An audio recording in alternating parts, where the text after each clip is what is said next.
no fue simplemente otro imperio que interactuó con Israel. Fue un instrumento elegido por Dios para restaurar a Israel y cumplir profecías bíblicas clave. Debido al interés abrumador y las preguntas reiteradas en los comentarios de nuestro video anterior, volvemos con una segunda parte centrada en el papel bíblico de Irán. En nuestro último video, exploramos los orígenes de Irán en la Biblia y cómo se convirtió en un actor importante en la profecía bíblica. Si te lo perdiste, no te preocupes. El enlace a la primera parte se encuentra en la descripción a continuación. En este segundo video, profundizaremos en la cuestión de cómo ayudó Persia, el actual Irán, a Israel durante algunos de sus periodos más difíciles. Te sorprenderá saber que Persia no fue simplemente otro imperio que interactuó con Israel. Fue un instrumento elegido por Dios para restaurar a Israel y cumplir profecías bíblicas clave. Desde el decreto de Ciro el Grande hasta el apoyo de Darío para reconstruir el templo, el papel de Persia fue mucho más importante de lo que muchos creen. Al final de este video, comprenderá cómo la ayuda sin precedentes de Persia preparó el terreno para la restauración y renovación de Israel. Así que comencemos nuestro viaje hacia esta fascinante conexión aquí mismo, en The Bible Stories. Una de las figuras más extraordinarias de la historia bíblica es Ciro el Grande, el fundador del imperio aqueménida, comúnmente conocido como Persia. Mientras muchos imperios como Babilonia y Asiria oprimían a Israel, Persia, bajo el mando de Ciro, hizo lo contrario. Ciro se convirtió en el héroe inesperado que cumplió una de las profecías más importantes del Antiguo Testamento. Increíblemente, más de 100 años antes del nacimiento de Ciro, el profeta Isaías profetizó su llegada, nombrándolo específicamente como el pastor que liberaría a Israel. ¿Quién dice de Ciro? Es mi pastor, y cumplirá todo lo que yo quiero, diciendo, Jerusalén será edificada, y al templo se le echarán cimientos. Isaías 44 horas y 28 minutos. Esta profecía fue innovadora por varias razones. En primer lugar, Ciro era un rey pagano, no creyente en el Dios de Israel. Sin embargo, Dios lo llama mi pastor, un título típicamente reservado para los líderes israelitas. Ciro, aunque no era consciente de su papel divino, se convertiría en el instrumento a través del cual se cumpliría la voluntad de Dios. En ese momento, Israel se encontraba en el exilio en Babilonia, tras haber sido expulsados a la fuerza de su tierra natal después de que Babilonia destruyera Jerusalén y el primer templo. Durante 70 años, el pueblo judío vivió en el exilio, anhelando su regreso a Sión. El profeta Jeremías había profetizado que el exilio duraría 70 años. Jeremías 25 horas y 11 minutos, 12. Pero muchos se preguntaban cómo era posible que esto sucediera, especialmente bajo el gobierno opresivo de Babilonia. Luego, en el año 539 a.C., Ciro el Grande conquistó Babilonia y todo cambió. En lugar de continuar con las políticas de opresión y subyugación, Ciro emitió un decreto que permitía a los exiliados judíos regresar a Jerusalén y reconstruir el templo. Este acontecimiento extraordinario está registrado en el libro de Esdras. Así dice Ciro, rey de Persia: el Señor, el Dios de los cielos, me ha dado todos los reinos de la tierra, y me ha ordenado que le edifique una casa en Jerusalén, en Judá. Esdras 1:2. No se trató de un simple gesto político, sino de una intervención divina. El decreto de Ciro fue el cumplimiento de la profecía de Isaías y una demostración de cómo Dios puede utilizar incluso a reyes extranjeros para cumplir sus propósitos. Bajo el liderazgo de Ciro, el pueblo judío no solo recibió permiso para regresar a su tierra, sino también recursos para comenzar la reconstrucción del templo. Ciro surge como una de las figuras más cruciales en la restauración de Israel. Un gobernante pagano que, sin saberlo, se convirtió en un libertador del pueblo de Dios. Aunque Ciro emitió el decreto inicial, el proceso de reconstrucción del templo de Jerusalén no fue sencillo. Los judíos que regresaron se enfrentaron a una enorme oposición de los pueblos vecinos, incluidos los samaritanos, que intentaron detener la construcción presentando quejas ante los funcionarios persas. Esta oposición amenazó con detener la obra indefinidamente y, por un tiempo, la construcción del templo se detuvo. Pero la participación de Persia no terminó con Ciro. Después de su muerte, su sucesor, Darío el Grande, asumió el manto de apoyo al pueblo judío. Darío, reconociendo la importancia de cumplir el decreto de Ciro, reafirmó el compromiso de Persia con el proyecto de reconstrucción. En Esdras 6, 7, 8, Darío da una orden que va más allá de un simple permiso: que el gobernador de los judíos y los ancianos de los judíos reconstruyan esta casa de Dios en su sitio. Además, yo doy un decreto sobre lo que debéis hacer por los ancianos de estos judíos para la construcción de esta casa de Dios. Que el costo se pagara a expensas del rey con los impuestos de la región al otro lado del río. Darío no solo dio permiso para que la obra continuara, sino que también proporcionó apoyo financiero del Tesoro Imperial para asegurar la finalización del proyecto. Los fondos provenían de los impuestos recaudados en las regiones al oeste del río Eufrates, incluida Siria, Fenicia y más allá, lo que garantizaba que el pueblo judío tuviera los recursos necesarios para reconstruir la casa de Dios. El apoyo de Darío no se limitó a brindar dinero. También ordenó que los enemigos de Israel dejaran de interferir en la obra. Cualquiera que intentara obstaculizar la reconstrucción sería castigado severamente, lo que demuestra el profundo interés de Persia por la restauración de Israel. Imagínese a Persia, un poderoso imperio pagano que no solo permitía al pueblo judío reconstruir su templo, sino que también financiaba y protegía activamente el proyecto.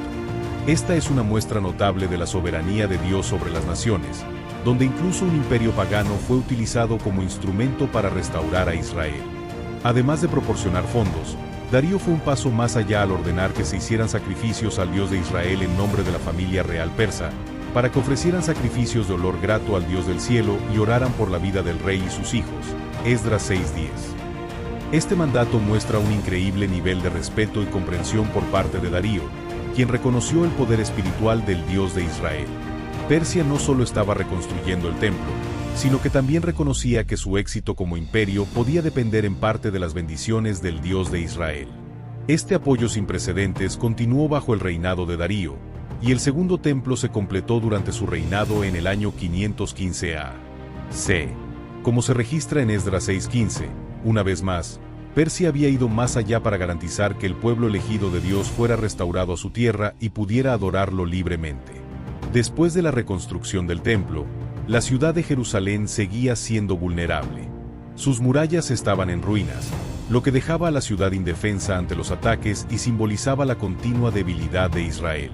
Esto nos lleva a la historia de Nehemías, uno de los líderes judíos más importantes durante este tiempo de restauración. Nehemías era el copero de Artajerjes y el rey de Persia, un puesto de gran influencia y confianza.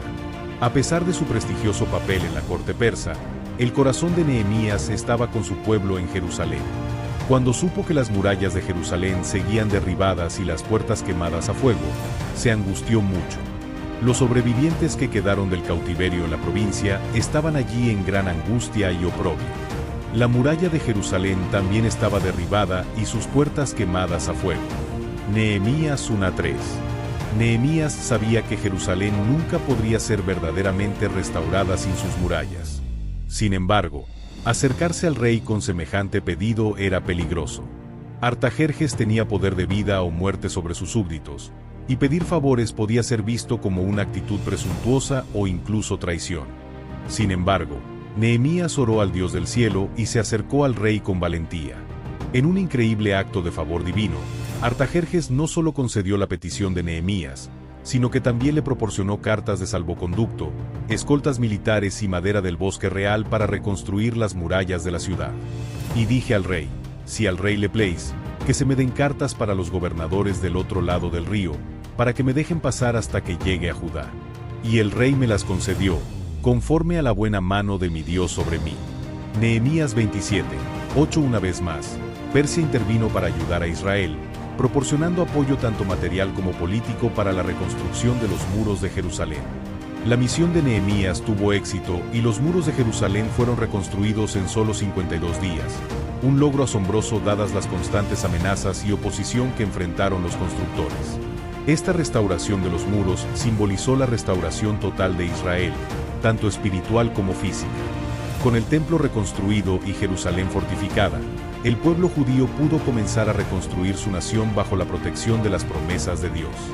El favor que Nehemías recibió de Artajerjes muestra una vez más cómo Dios utilizó a Persia para llevar a cabo sus propósitos para Israel. No se trataba solo de la reconstrucción física de muros y edificios. Se trataba de la renovación espiritual del pueblo de Dios y del cumplimiento de profecías que se habían pronunciado mucho antes. ¿Por qué Persia, un imperio pagano, desempeñó un papel tan importante en la restauración de Israel?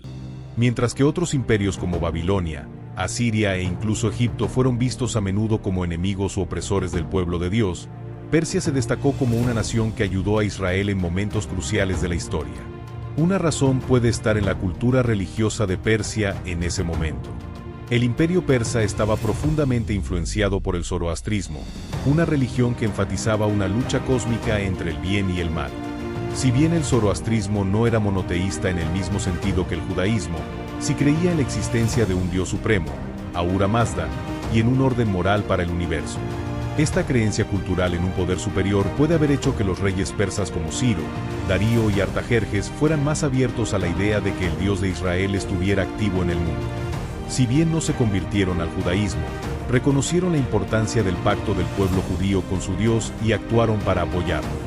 Más importante aún, el papel de Persia en la restauración de Israel sirve como un poderoso recordatorio de la soberanía de Dios sobre las naciones. Incluso un imperio pagano podría ser utilizado para cumplir la profecía divina. Desde el decreto de Ciro hasta los esfuerzos de reconstrucción bajo Darío y Artajerjes, los reyes de Persia fueron figuras clave en el plan redentor de Dios para su pueblo. La historia de Persia también ilustra que los propósitos de Dios trascienden las fronteras nacionales, la política y las religiones. Ciro, Darío y Artajerjes no eran israelitas. Eran personas ajenas al pacto. Sin embargo, desempeñaron papeles cruciales en el cumplimiento de profecías que habían sido declaradas mucho antes de su tiempo. Esto demuestra que el control de Dios sobre la historia es mucho mayor que el de cualquier nación o líder. Si bien el papel de Persia en la restauración de Israel durante el periodo del Segundo Templo fue significativo, su papel profético no se limita al libro de Ezequiel. Los capítulos 38 y 39 hablan de un tiempo futuro en el que Persia, junto con otras naciones, formarán parte de una coalición que se opondrá a Israel en los tiempos finales. En la guerra de Gog y Magog, Persia, el actual Irán, figura como una de las naciones clave que se unirán a Gog para atacar a Israel en los últimos días. Esta guerra se considera un acontecimiento escatológico de gran importancia que precederá al regreso del Mesías. Persia, Cus y Fut estarán con todos ellos, con escudos y cascos. Ezequiel 38:5. Esta profecía indica que, si bien Persia ayudó a restaurar a Israel en el pasado, también desempeñará un papel en la batalla final contra el pueblo de Dios. Sin embargo, la soberanía de Dios sigue siendo suprema y la profecía de Ezequiel asegura que esta coalición será derrotada e Israel finalmente será salvada por la intervención divina. El papel de Irán en la geopolítica moderna y su relación con Israel añaden aún más importancia a esta profecía. En la actualidad, Irán e Israel suelen ser vistos como adversarios en Oriente Medio, y muchos ven esta tensión como parte del desarrollo de la profecía del fin de los tiempos. El papel de Persia en la Biblia es único. Mientras muchos otros imperios oprimieron y esclavizaron al pueblo judío, Dios utilizó a Persia para restaurar a Israel en su tierra, reconstruir el templo y renovar su pacto con él. Figuras como Ciro, Darío y Artajerjes desempeñaron papeles clave en el cumplimiento de profecías que darían forma al curso de la historia de Israel. Sin embargo, como predice la Biblia, el papel futuro de Persia está lejos de terminar. En los últimos tiempos, Irán, Persia, volverá a ocupar el centro del escenario, esta vez como parte de una coalición que busca destruir a Israel, una batalla que finalmente ganará Dios. Gracias por ver The Bible Stories. Si esta exploración del papel de Persia en la ayuda a Israel te ha aportado nuevas ideas, no olvides compartirla. Para conocer más formas de apoyar a The Bible Stories, consulta la descripción a continuación.